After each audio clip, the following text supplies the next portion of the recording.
খুনি আওয়ামী লীগ সরকার আপনারা পৃথিবীর মধ্যে সেরা কোন অত্যাচারী শাসকের চেহারা দেখতে চান? আমি বলব বিগত পতিত পলাতক ফ্যাসিস্ট আওয়ামী লীগ সরকারের দিকে তাকান। যদি আপনারা একজন গণহত্যাকারীকে দেখতে চান, একটি গণহত্যাকারী সরকারকে দেখতে চান, তাহলে আমি বলব আপনারা পতিত পলাতক স্বৈরশাসক আওয়ামী লীগের দিকে তাকান। যদি আপনারা রাতের অন্ধকারে ভোট চুরি করে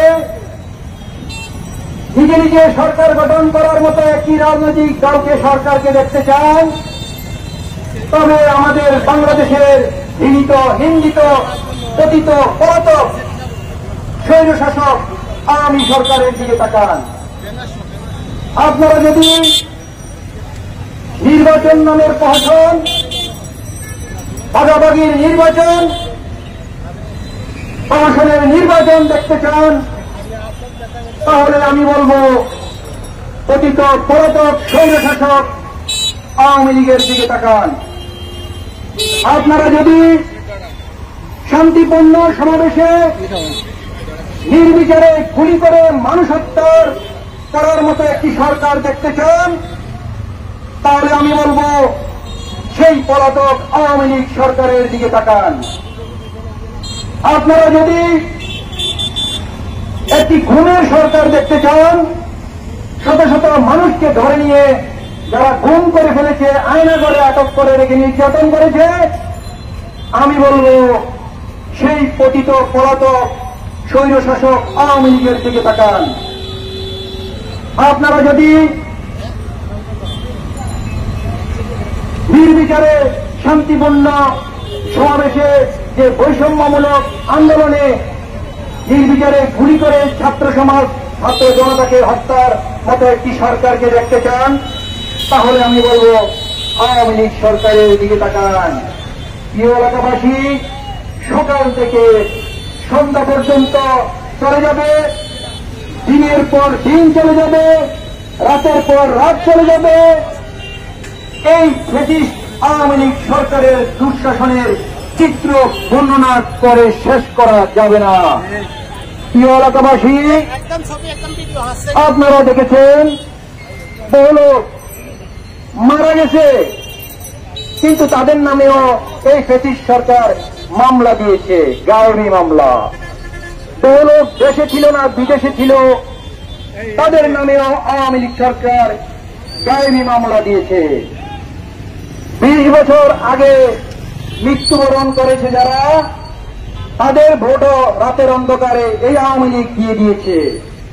এভাবেই চলেছে তাদের অত্যাচার নির্যাতনের খড়গ।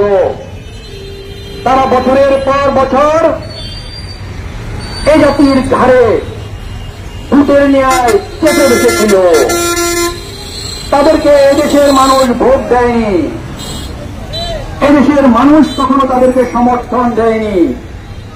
তারা নিজে নিজে সরকার, আর এই সরকারের দম্ভ অহংকারের চিত্র আপনারা বিভিন্ন সময় দেখেছেন।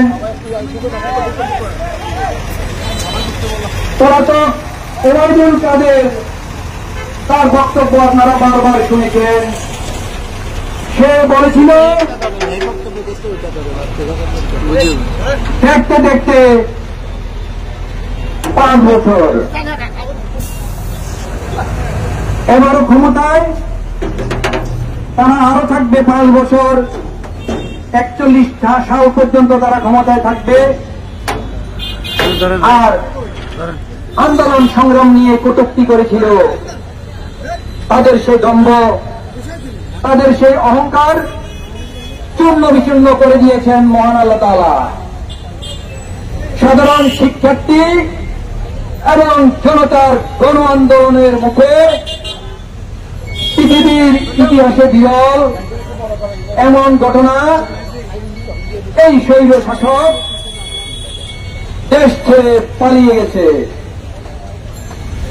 আমরা আর চাই না এমন সরকার আর আমাদের এ জাতির ভাগ্যে জুটুক।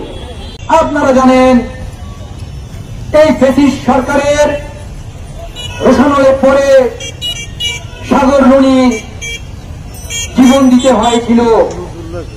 আমি আজকের এই অন্তর্বর্তীকালীন সরকারের প্রধান সংশ্লিষ্টদের প্রতি জোর দাবি জানাবো, সাগর রুনি হত্যার উপযুক্ত তদন্তের মাধ্যমে বিচার করা হোক। বহু সাংবাদিক এরকম নির্যাতিত হয়েছে, নিপীড়িত হয়েছে, জেল খেটেছে, নিহত হয়েছে এই সরকারের শাসনামলে। আমরা সকল হত্যার বিচার দাবি জানাচ্ছি।